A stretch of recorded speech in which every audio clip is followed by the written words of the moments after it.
Okay, this is our sixth program on the pioneers and early town beginnings of Sioux County. We have done 5 of the programs, those being Orange City, Hospers, Hall, Middleburg, and Rock Valley. After many requests, we have started to videotape them and have done the last 2 programs. You can view them on our Facebook site or go to YouTube and put in GSCGS programs.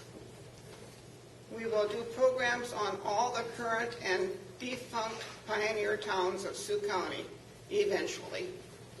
There's a lot of them.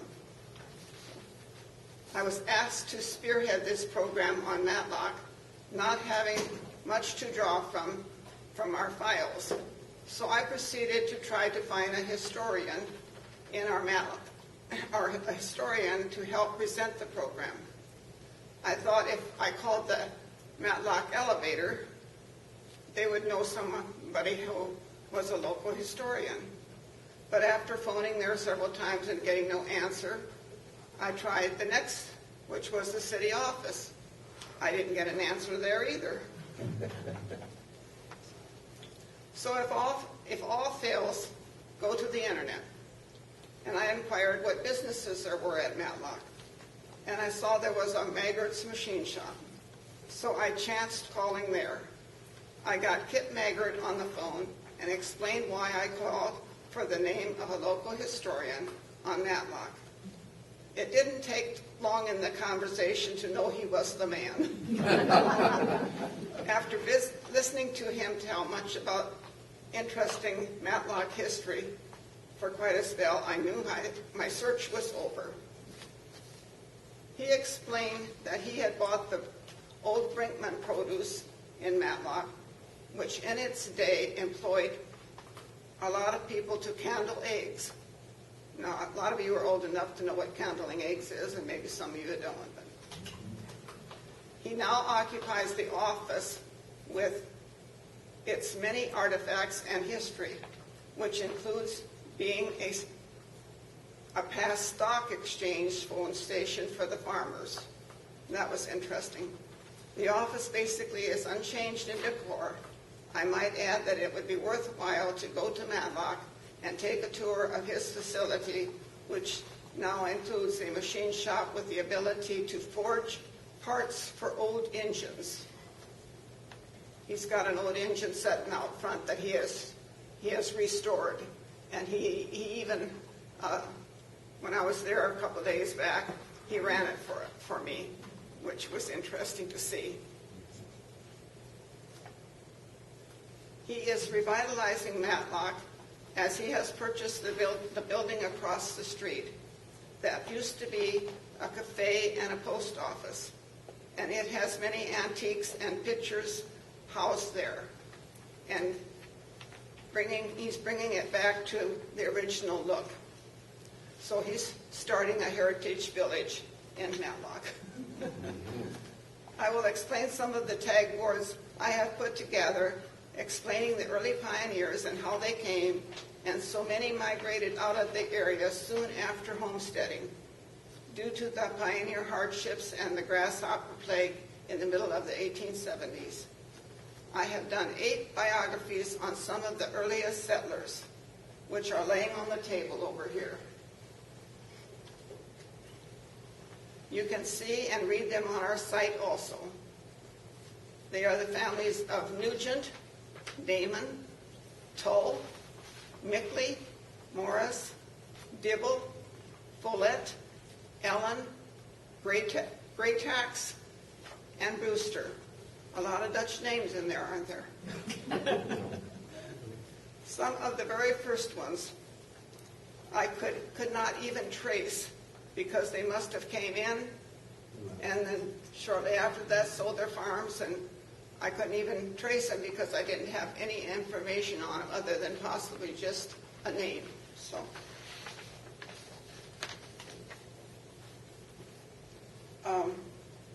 I was going to show you these tag boards here I made up to kind of show how the settlers came. This is a timeline, and Kip will explain some of the timeline events on that too, as to when they came, and the grasshopper plague, and the railroad, and blizzards, and when the town was platted, and events with the weather. The pioneers of Grant Township in the 1870s, there were just 3 families. In the 1871, all of these families came into Grant Township. 1872, some more. And then I did a search of the 1880 census of Grant Township, and by that time there were many more families. So you see it exploded from 1870 to 1880. The land was all taken up, I'm sure, by the farmers. The ones that have an asterisk by them, that indicates they were there in the early 70s. So it kind of gives you a little bit of an idea of when the settlers came. And here is a map of Grant Township.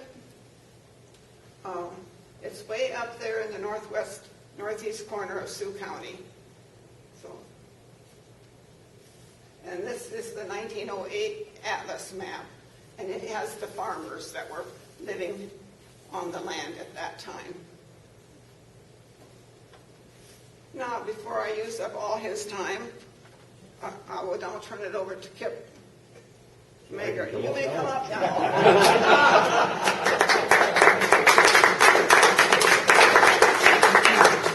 I was at his business a couple of days back, last week, and found it very, very interesting. So, okay. Go ahead. Okay, I'm not going to say a whole lot about the settlers because Wilma's covered that really, really well. So I'm going to start with about 1883. And in my opinion, the town was founded by the Illinois Central Railroad because they're the ones that put the first station there. And everybody pretty much knows that trains traveled about 7 miles and they had to stop and water up. George to Sheldon, the way the crow flies, is 14. Matlock's in the middle. So they put a station there, and people gravitate towards train stations because there's roads that come there, and safety, and products. So in my opinion, Matlock was founded by the railroad, and that's why people started coming there. And that was 1883. So we were started or founded in 1883, but in reality, Matlock was incorporated in 1893. I moved to Matlock in 1983. I was married in 1983. So if I get confused, by the way, I'm not a historian, and I'm not a speaker, so if I stammer and stutter, I'm a blacksmith. And while we're speaking about the railroad, an older gentleman from Matlock told me a story about the railroad years ago, 30, 40 years ago. He said, when I was a young boy, he said, me and some of my buddies used to sit across the tracks on the other side of the elevator, and the train would come through, and he said, we learned which one of the boxcars, wooden boxcars, carried the whiskey. So he said, boys are thinkers. We were thinkers. He said, one boy had a brace and a bet. The other boys had buckets. And he said, we'd start drilling holes in the bottom of that boxcar till we hit a whiskey barrel. We'd fill our buckets, run back south, and hike till the train moved on. And he said, we had plenty of entertainment for a long time. So that story just kind of goes with the trains. I won't tell you his name, because you might know the family. That went with the railroad. Yeah. Matlock started out in 1883 as Morris, M-A-U-R-I-C-E, dispute, because there was already a Morris that had been filed, and so we had to change our name. Ours was actually M-O-R-R-I-S for the Morris family, but when you say I'm going to town, you don't spell the town, it's verbalized, so it would have been confusing. It's good we changed it. Anyway, a man named David Allen suggested to the town people, he said, I came from Matlock, England. He said, there's no other Matlocks that anybody knows of. How about we call our town Matlock? The town people voted, said, good idea, so we're Matlock. That's how we got our new name. And to this date, there's only 2 Matlocks in the world. That's Matlock, Iowa, and Matlock, England. There's no others.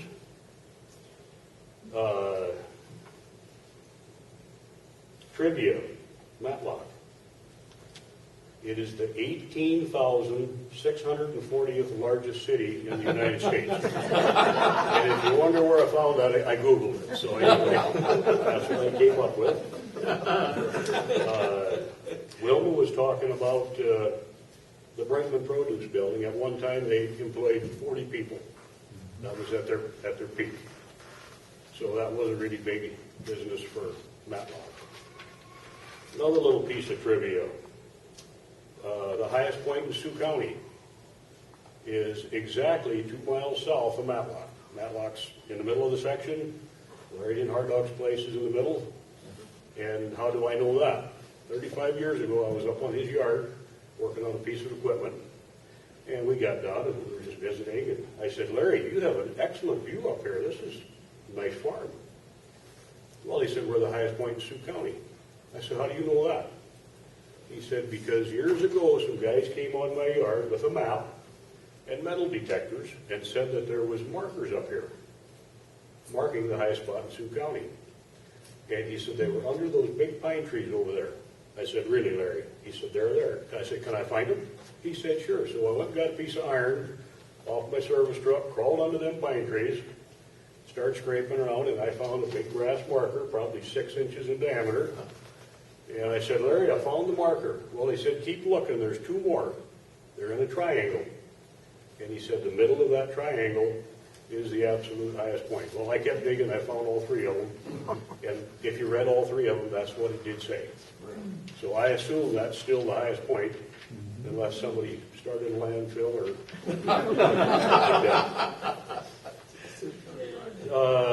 churches. The first church was built by the Presbyterians in 1888.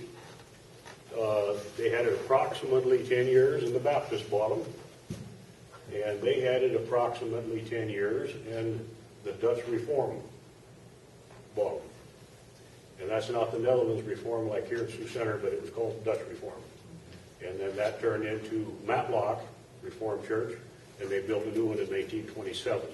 And that's the one that was there for till the late 80s, when they disbanded. The school, there was 2 Matlock schools.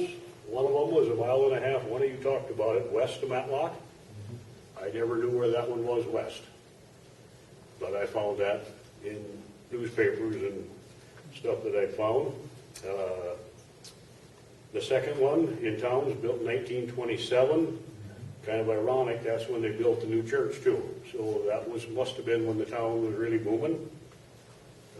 Both built the same year.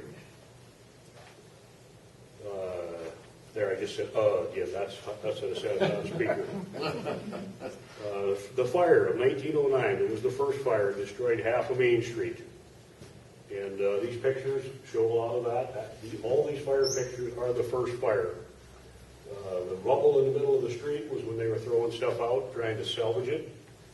And a lot of people built back. If you look at this picture here, this is the new store, the Western one. Here was that same store that burnt down, and there you can see it burning.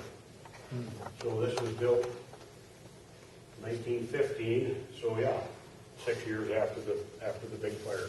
And that's the store that Wilma was in. And by the way, that's not my store. That's Charlie Swayback's store. He's the one who put the effort into that. He opened that up for me so I could just show you what he done. So I can't take credit for that store. And he's done a nice job. The Bank of Matlock. I don't know when it started. I couldn't figure it out, but it closed in 1927 due to the Great Depression. And I had a friend of mine from clear out east put that in the mail, and he sent that to me.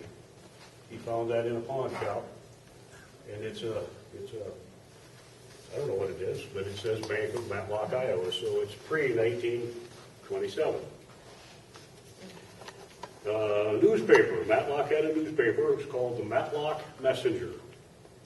And they come out weekly, and they never printed it in Matlock. It was printed in Sheldon sometimes and in George sometimes.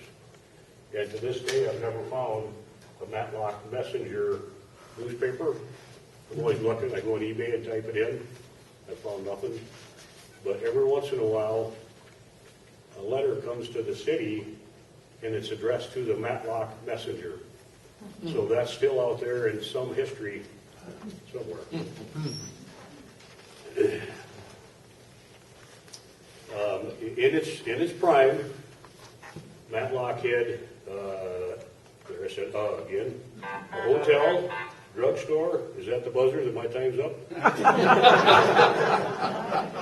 It had a livery stable. It had 3 grocery stores, 3 elevators, and I think all 3 of the different elevators are up here. It had 2 pool halls, numerous saloons, 1 bank, a post office, 2 implement dealers, a lumber yard, hardware store, a doctor's office with 5 doctors, all at the same time. So people must have got sick a lot, or they were accident prone. 2 gas stations, a plumbing business, and 1 barber. The Brinkman Produce was the largest business by far. I already said that. They sported 40 employees where they canned the legs. What was the population at that time when they were large? I never found it at its highest. I don't know. I did look for that. In 1990, it was like 110. But what it was back then, I don't know. Some of the old people in Matlock said that their dads and their parents talked about it when Matlock was bigger than Sheldon. Because getting back to the train, they said the train went 2 times a day. You could get on the train in the morning and go to George or Sheldon, and you could ride it back at night. So that was 2 times every day. And people from Sheldon would come to Matlock and shop. And then over the years and after the fire, that went the other way. People from Matlock would go to Sheldon because people started rebuilding in Sheldon. And what happened? Matlock Cemetery, Greenwood, was called to my attention by Mrs. Vermeer. Beautiful cemetery. I love to go up there. I've looked at the Brewster gravestones myself. What a sad story. 1 week they lost 3 kids, and Brewsters are in Wilma's timeline here. And over a 1-year period, I believe they lost 5 kids. So what a sadness. The cemetery, aerial view. If you drive in the cemetery, they have beautiful green trees going up with the road in the middle. They go both ways, and I haven't been up there, but they tell me if you look at that cemetery from an airplane, those trees are in the shape of a cross. And it's not accidental. It was actually planned that way.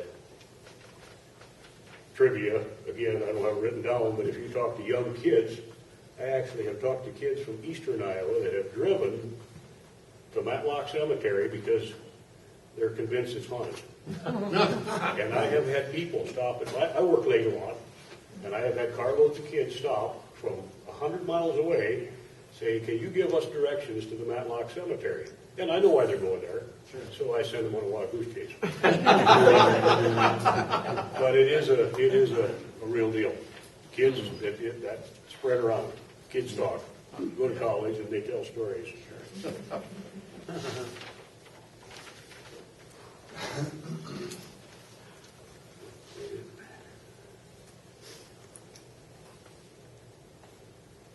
More trivia. This ain't really trivia. This is just a little story. 10 years ago, we had a lot of strangers in town. Odd cars, people walking around, taking pictures, asking questions. And it went on for a whole summer. And one day, I caught a guy walking around, and I said, what you looking for? And he said he was from a completely different state. He said, I'm a geocacher. I said, okay, tell me what a geocacher is. And he explained it to me, and he said the clues out there, we believe is from the show Matlock, of that Andy Griffith guy. And he said it talks about a case, and he said, here we have the town of Matlock, we have Case Street, and I believe it's Ledyard, and those are clues. And people, that some of them were actually from overseas, and they were convinced that this catch, this little computer chip, was somewhere in our town. Well, at the end of the summer, it was. A man found it. It was in a big culvert on Case and Ledyard, and it was hanging on a fishing string back inside that culvert, and it got found. So it really was there, although the people weren't just dreaming it up. Yep. We got our Main Street paved in 1989.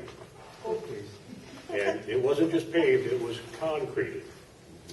Dug out, rebarred, 7-inch concrete is poured just like an interstate. And it shows Van Voorst Concrete poured it. It's still there. It's almost perfect. The cost at that time was $36,000.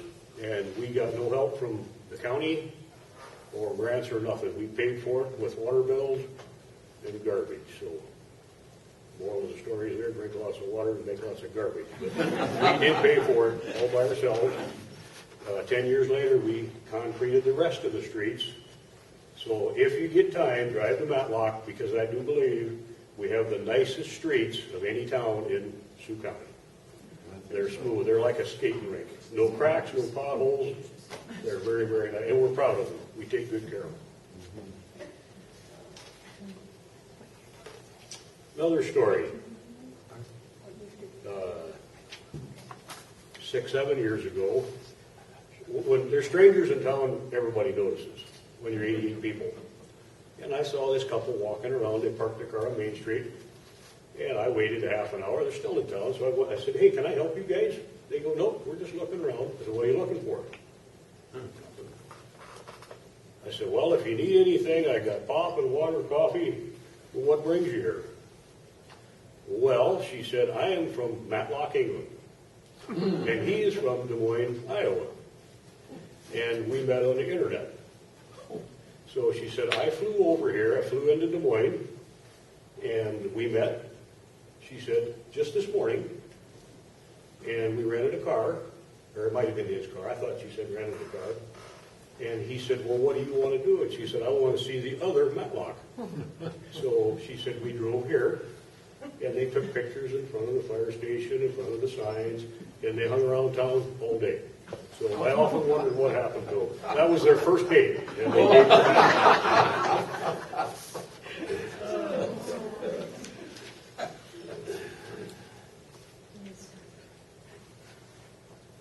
Matlock got their electricity in 1926. The new store was 1927. The new church was 27. Electricity was 26. I'm sure that all made a difference on new construction because that was a luxury at the time. And when I think about electricity, it reminds me of another story. You guys okay with stories? Mm-hmm. It's not about Matlock or settlers, but there was 2 sisters in Matlock. They were the Mammongay sisters. And when I moved to Matlock, they were both still living. One of them passed very shortly, but they would drive their car around Matlock at night. They didn't dare leave town because they were very, very old. They were both, what do you call women that don't get married, spinsters? Okay. And one time, it wasn't me, but somebody said, why don't you turn your lights on? And they said, because we remembered when the power came to town and we're trying to save electricity. and they honestly believed that by driving around with their lights off, they were saving electricity.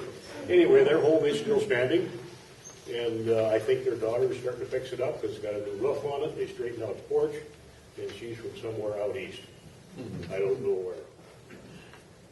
You okay with trivia? Sure. Matlock is the only town in Sioux County or Iowa or the United States of America that is the home of a Juan Skier hit-and-miss engine made in Sioux Center, Iowa. The only one known to exist lives in Matlock. And I have it, and I brought the tag to prove it, so you can pass that. And John Bile tried to buy that engine from me so many times. And John doesn't like to be told no.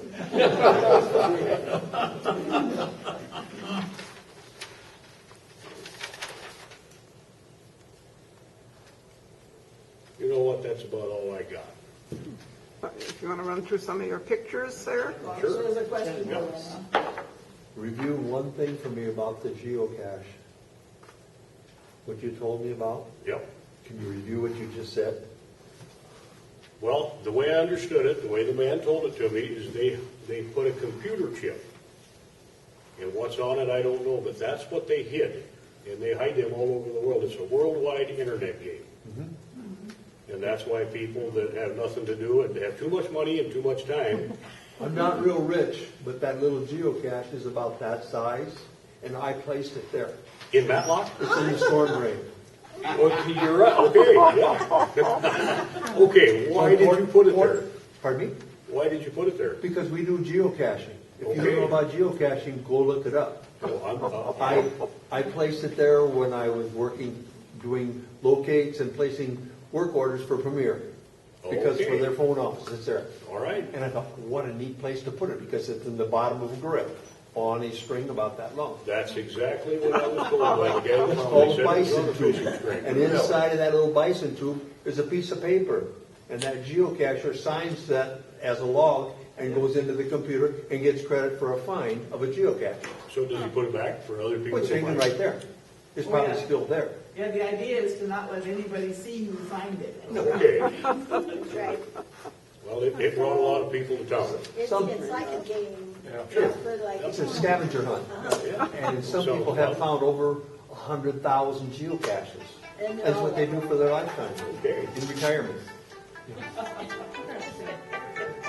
We only have 4,600 finds, so we're Okay, babies. but it's not local, right? Well, no, it's world, national, Yeah, and that's- worldwide. It started back in 2000 up in Oregon, when coordinates were allowed to be used by the common citizens of America instead of military.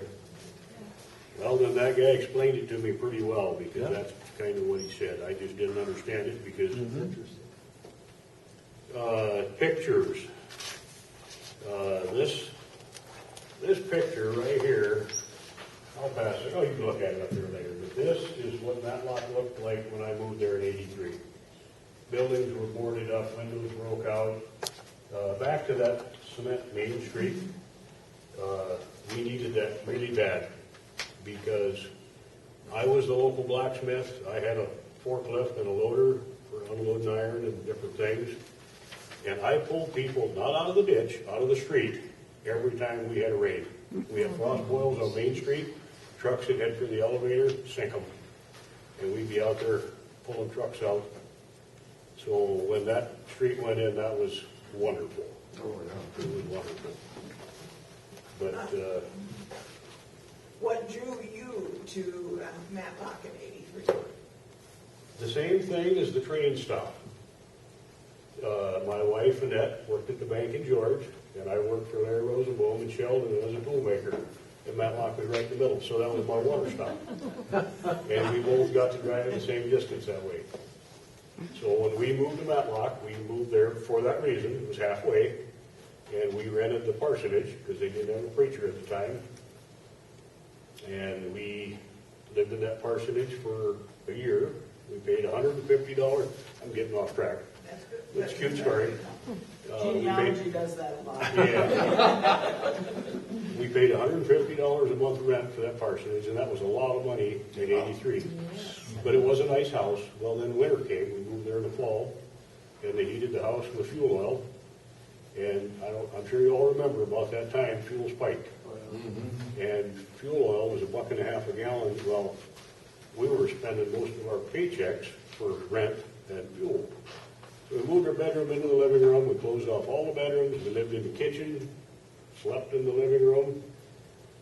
And we had her sister, my brother-in-law, Randy and Sue Tekin, lived in a little house right across the street.